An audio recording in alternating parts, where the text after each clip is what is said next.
Listen to Downtown Hot Radio on the air 24 hours a day and 7 days a week.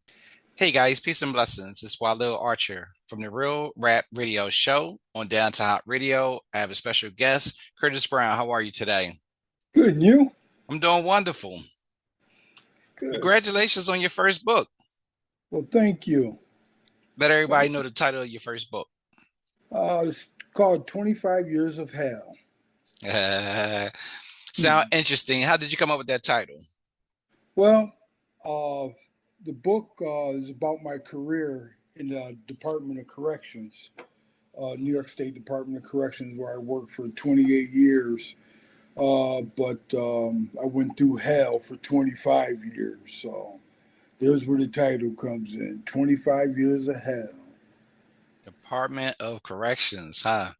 Yes. Wow. What inspired you to get into that line of work? I've grown up here in Elmira.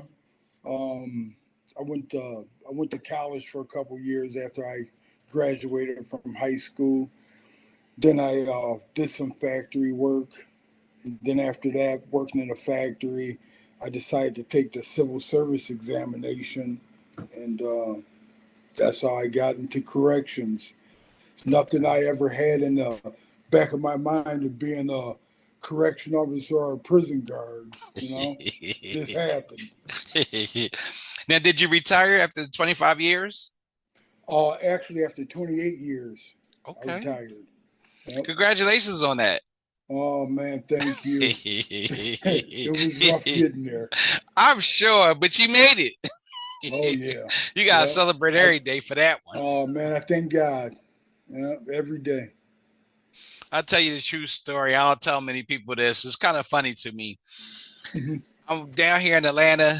Didn't really have much to do. Wasn't sure what I was going to do. And I was in transition of moving here from Philadelphia. Uh-huh. And my buddy is a CO. They call him CO in Philadelphia. So a correction officer in Philadelphia. And he talked me into going to apply here in Georgia. Uh-huh. So I go down there and they said that they wasn't hiring, but they accepted applications. So I said, I'm going to fill it out since they ain't hiring. I have time to think about it. They called me in like 2 days and asked me, did I want to come in for an interview? So I said, I thought you guys wasn't hiring. She like, Mr. Archer, do you want to come in or not?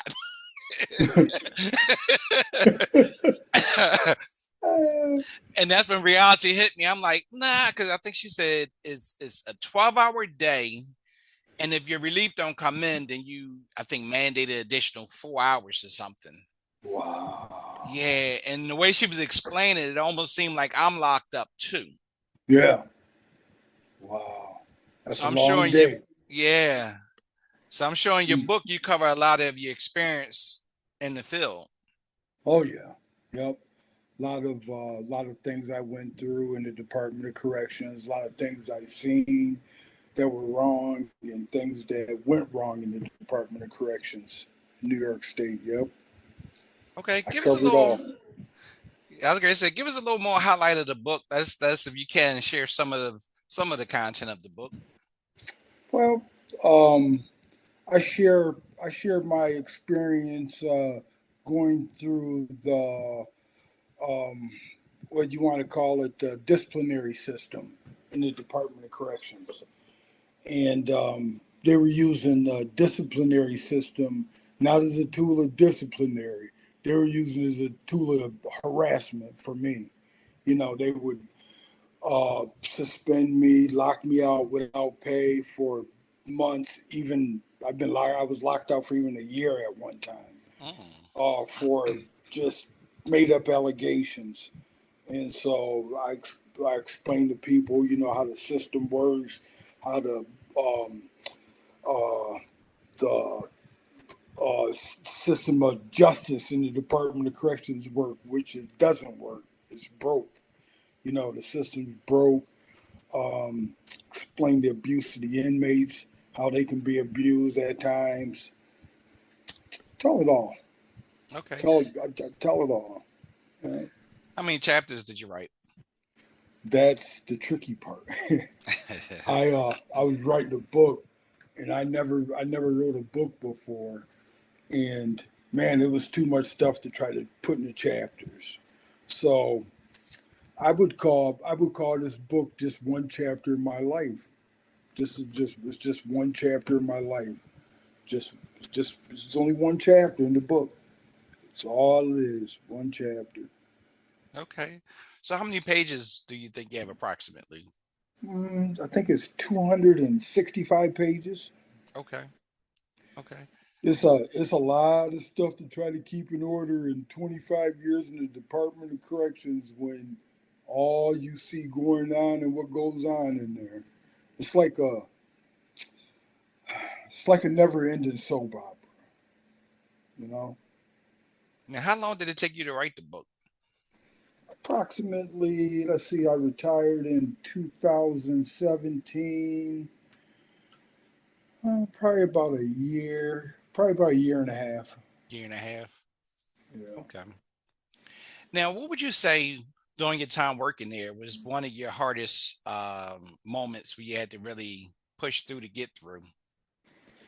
I would say one of my hardest moments would have been being harassed and having a steel chain wrapped around my neck by a fellow correction officer in a mock lynching, and I couldn't retaliate by doing what I wanted to do.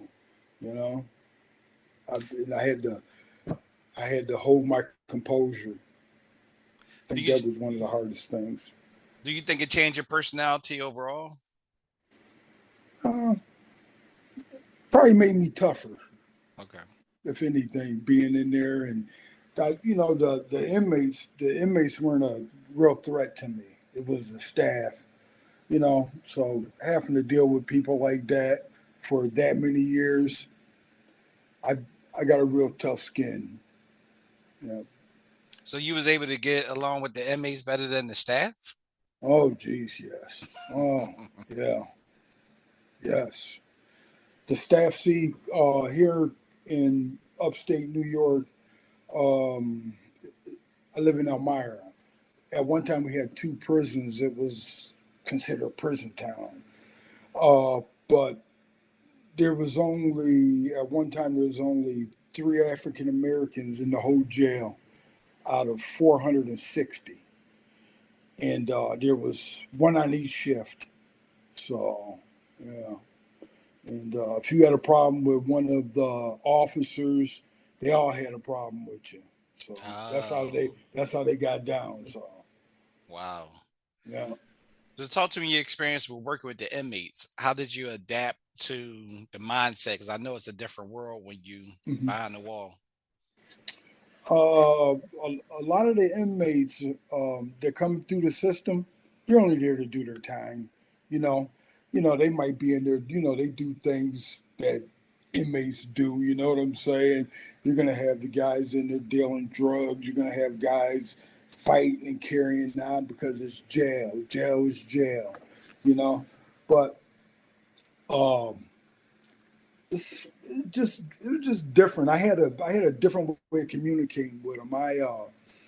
It was just like back in the when I first started back in the '80s. The old timers had a saying with the inmates: "Don't start nothing, won't be none." Don't start no problems, you ain't gonna have no problems. And that's kind of the way I worked during my 28 years. I barely ever had any problems with the inmates fighting around me or anything like that because we had that mutual mutual respect. I respected them and they respected me. You know, so What were some of the common mistakes you would see new employees come on when it comes to working with the inmates? say that one more time. My volume went way down. Yep. What were some of the common mistakes that you see new employees make when they come in as a new employee with the inmates? Um, Communication skills. A lot of people have very poor communication skills when it comes to talking to anybody. When it comes to talking to me, you, or anybody else, some people have bad communication skills, especially those that come from communities that are lacking diversity. Where they live in a community where it's only white. And then they're thrown into a prison system where it's mainly black and brown, lack of communication. And the only thing they know about black and brown people is what they read and see on television. And so that's how they gain their knowledge about us or about the inmates, about, they just don't know how to communicate. Bad communication skills and lack of training in mental health. That was another big thing because you had a lot of inmates with mental health issues. But at the same time, you had a lot of staff with mental health issues. So I'm not. It might be funny. No, I'm not laughing because it's Yeah, funny. but it's real. Yeah. It's just Yeah. a lot of time they focus on the inmates, but they don't really focus on the staff. Yeah. And I'll be honest with you, I'm thinking to deal with that day in and day out, day in and day out, I could understand where the mental illness could come from because you're around that mindset every day. And if you didn't come from the jail experience, the jail background around that type of mindset, now you got to transition. So I can see it. Yeah. I can see it. Yeah, you got to learn. You got to be able to be yourself and know your environment. Now, what kind of training did they provide for you guys?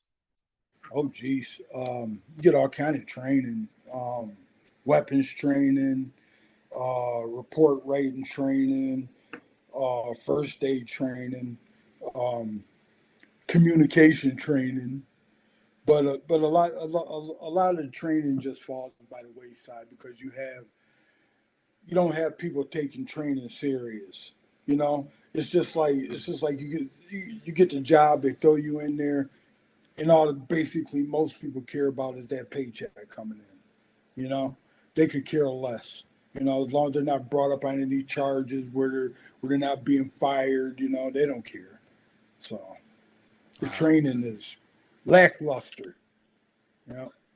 So out of the 28 years, do you talk about in your book where you had to break up any fights or do any what they call it, like when you I guess go through a inmate cell and see if they have any contraband? Do you talk about any of that in the book?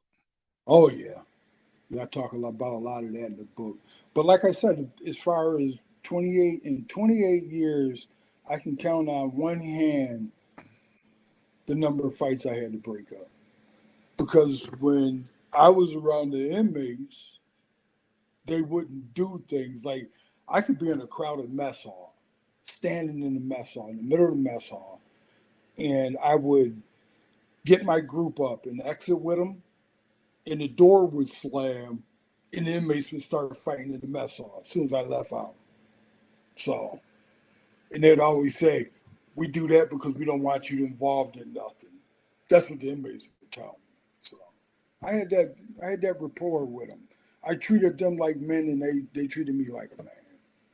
That's nice. I'm sorry you couldn't get along with the staff because otherwise it'd have been a smooth sailing. Oh man, some of that staff is like, but like I said, it's the area where they come from. If you come from a town where it's just Caucasians or white people, then you don't know how to talk to me or communicate with me. You look at me like I'm an inmate, Right. you know. So that's the and then when you got a few knuckleheads are ruining it for everybody, you know. And it's the union. It's a lot of the unions' fault too because they don't discipline those that commit problems. They commit violations or they do things. They just let them. They they put the union up as a bargaining tool to save one of their jobs. Okay. You know what I'm saying? Now, when writing this book, did you experience writer's block? And if so, how did you overcome it? Say it was it one more time. Yes. When Right. writing this book, have you experienced writer's block? And if so, how did you overcome it? Um, when I was writing the book, I tried to focus just on the things that I could remember, and I had some notes, and I tried to put things together. The writer's block, I could say it was the wife coming home asked me when I was going to be done with that. So that would make me move a little faster. You know? So, what do you want the readers to take away from reading your book?